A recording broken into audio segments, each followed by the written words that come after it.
Ano, di mga teknik, at meron tayong isang bibo naman dito mga teknik, at ang nangyari kasi bumagsak yung eto, pagkabagsak nila ito ang nangyari, yung pinaka-flex, yung pinaka-flex ng kanyang display punit.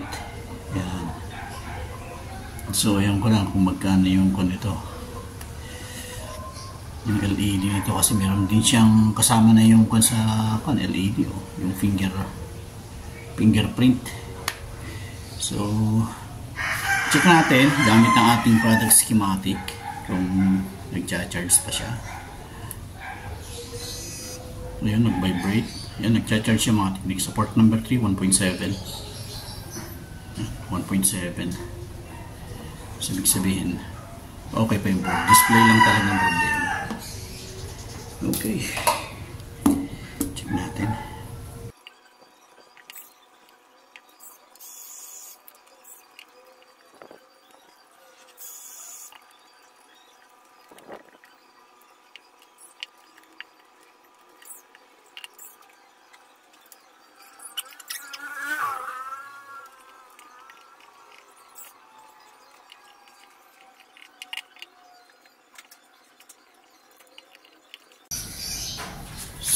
So good day mga teknik, at confirmation doon sa ating ginagawang Vivo. Yan, so bali pinabili ko na lang yung may-ari ng pyesa. Yan. Yung pyesa ang nabili niya. So bago natin salpak mga teknik, testingin muna natin.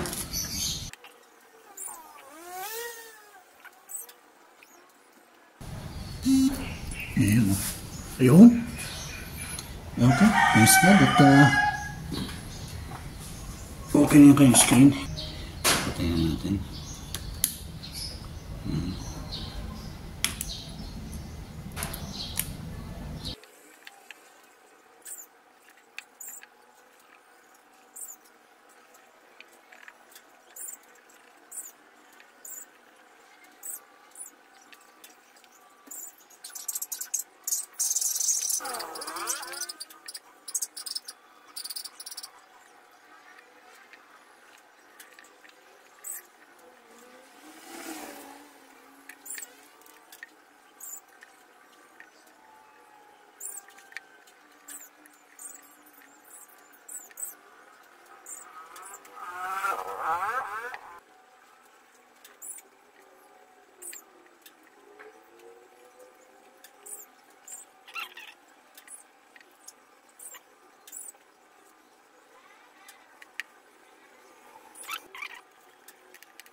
So ito na siya mga teknik, at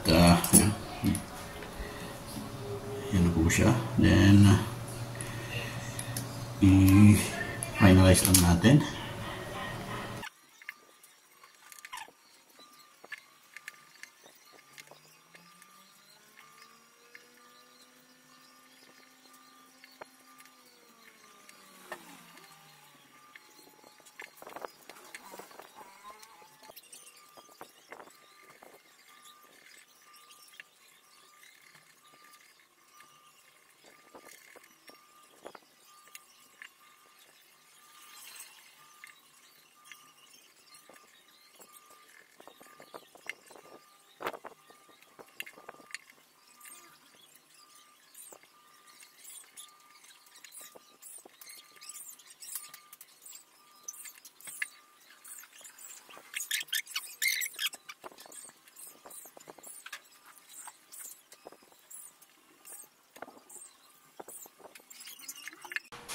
Yan mga teknik. Testing natin.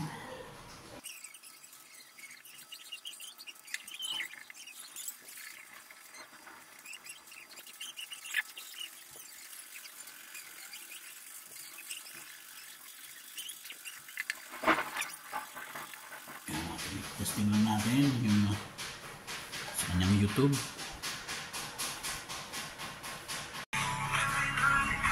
Sa mga teknik. Ayan.